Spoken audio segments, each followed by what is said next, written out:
Impact Family, impacting the world through healthy family. Shalom saudara-saudara, selamat berjumpa dalam Impact Family. Saya harap renungan-renungan yang diberikan dapat memberi impact pada family-family, pada keluarga-keluarga. Nah, ajaran Tuhan Yesus apalagi? Tuhan Yesus mengajarkan supaya berbahagialah orang yang suci hatinya, ya, atau yang murni hatinya, karena mereka akan melihat Allah.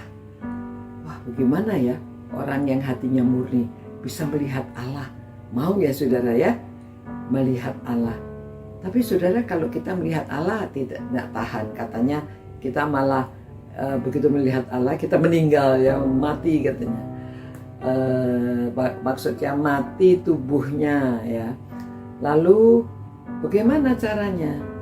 Nah, Yakobus pasal 1 ayat 27 mengatakan bahwa ibadah yang murni, ya, ibadah yang murni, ia dan tak bercacat di hadapan Allah Bapa kita ialah mengunjungi yatim piatu dan janda-janda dalam kesusahannya, dalam kesusahan mereka, dan menjaga supaya dirinya sendiri tidak dicemarkan oleh dunia, ya.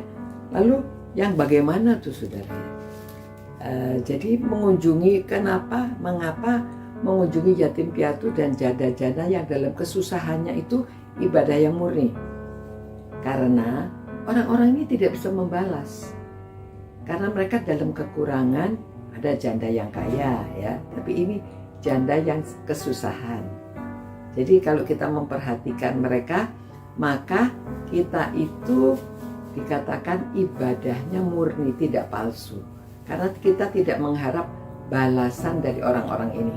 Orang-orang ini tidak bisa membalas, ya. Dan orang yang melayani orang-orang yang susah itu, saudara, yang paling terkenal adalah Ibu Teresa, ya. Banyak orang-orang seperti istri-istrinya jenderal-jenderal atau ratu-ratu, mereka tuh mau melayani, ya, tapi melayani sekedarnya. Kalau ibu melayani, mereka memperhatikan anak yatim piatu, tapi mereka dalam kelimpahan mereka, ya. Tapi Ibu Teresa itu seorang biarawati, dalam keadaan yang begitu susahnya dia melayani tanpa pamrih. Jadi hatinya murni. Dan dia mengatakan pada waktu dia melayani anak-anak jalanan, orang yang sakit kusta, anak yatim piatu, orang-orang yang susah-susah itu, dia katakan bahwa dia bisa melihat Kristus di dalam mereka. Dia bisa melihat Tuhan. Jadi itulah hati yang murni. Kalau kita memiliki hati yang murni itu dapat melihat Tuhan, dapat melihat Allah di dalam orang-orang yang kita layani itu.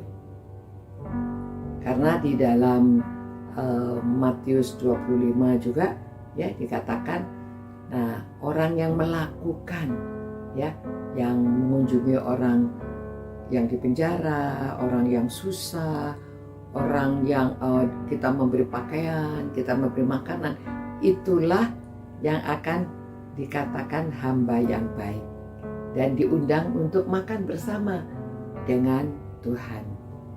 Jadi saudara-saudara, marilah kita memiliki hati yang murni, hati yang suci, dan jangan dicemarkan oleh dunia. Kalau Rasul Paulus menasehati di dalam Efesus pasal 5, dia katakan bahwa supaya sebab itu jadilah penurut-penurut Allah seperti anak-anak yang kekasih, dan hiduplah di dalam kasih sebagaimana Kristus Yesus juga telah mengasihi kamu dan telah menyerahkan dirinya untuk kita sehingga sebagai persembahan dan korban yang harum bagi Allah. Tetapi percabulan dan rupa-rupa kecemaran atau keserakahan disebut saja jangan di antara kamu, sebagaimana sepatutnya bagi orang-orang yang kudus. Ya, orang-orang yang sudah dipisahkan, orang-orang yang sudah di dalam Tuhan, kita jangan melakukan apa-apa yang tadi disebut di dalam Efesus 5 ayat 1 sampai 3. Ya, mari saudara-saudara, kita memiliki hati yang suci, hati yang murni, supaya kita bisa melihat Allah di dalam pelayanan kita. Terima kasih Tuhan, karena ajaran-Mu begitu indah. Kiranya Tuhan memberkati setiap orang yang merenungkan firman-Mu. Biarlah kami semuanya dapat melakukan, memiliki hati yang murni, supaya kami dapat melihat Allah di dalam pelayanan.